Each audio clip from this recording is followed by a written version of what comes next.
Hola chicos, ¿qué tal? ¿Cómo están? El día de hoy vamos a hablar acerca de la novela El Tungsteno, escrita por uno de los más grandes poetas reconocidos a nivel mundial, que es nuestro queridísimo César Vallejo, quien nació pues aquí en Perú, en Santiago de Chuco, La Libertad.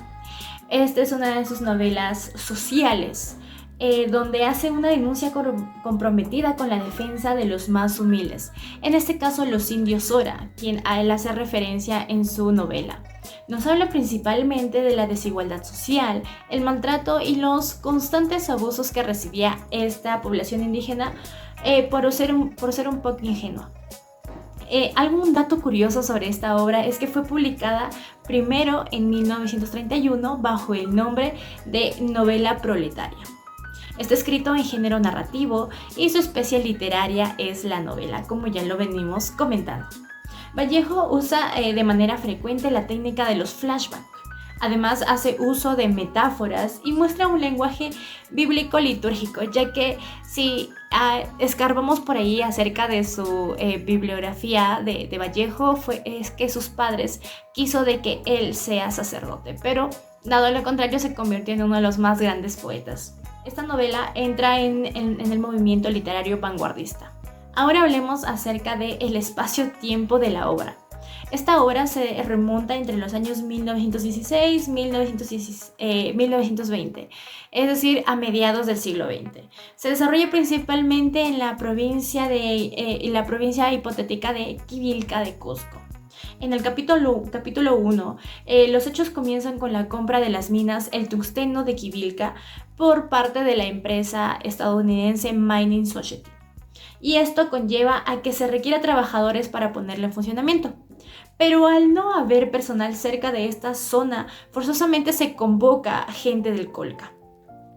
La tranquila vida del pueblo se convierte en una bulliciosa y alterada ciudad por la circulación masiva de dólares.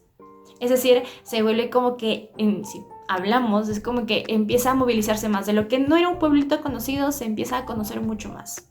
Y esto conlleva a muchos cambios con respecto a este pueblo. Además, tener en cuenta que como se convoca gente fuera del pueblo, es decir, como que gente de ciudad, el tema de las culturas empiezan a chocarse. Hay un choque de culturas entre los Soras y las personas de Colca. Además, durante este capítulo hay un notable desenlace, ya que se muestra la vulneración de los derechos fundamentales.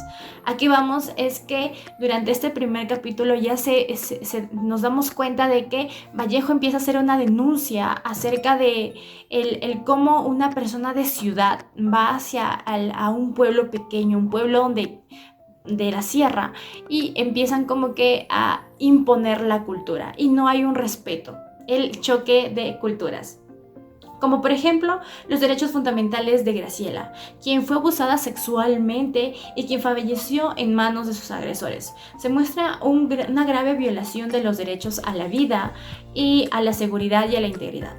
También nos muestra la grave falta de los derechos de los obreros, es decir, la minera Mining Society empieza a vulnerar los derechos, algo que quizás hoy por hoy no se nota mucho, pero en zonas muy alejadas de la ciudad, se puede mostrar de que hay empresas que hacen esta vulneración, que se aprovechan de sus obreros.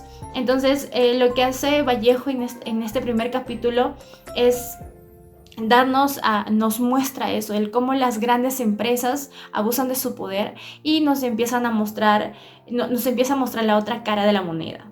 Y por último, los derechos de los Soras. Como es un pueblo es un pueblo indígena muy humilde, las personas que llegan empiezan a vulnerar sus derechos, como por ejemplo a la no discriminación. Empiezan a discriminarlos por ser indios torpes, indios, empiezan a hablar, a decir ese tipo de comentarios, ¿no? Eres un indio, no sabes, no conoces, como al inicio de la obra, cuando uno de los indios ahora le dice, ¿no? ¿Qué es la plata? ¿Qué es el dinero? ¿Para qué necesitas el mineral?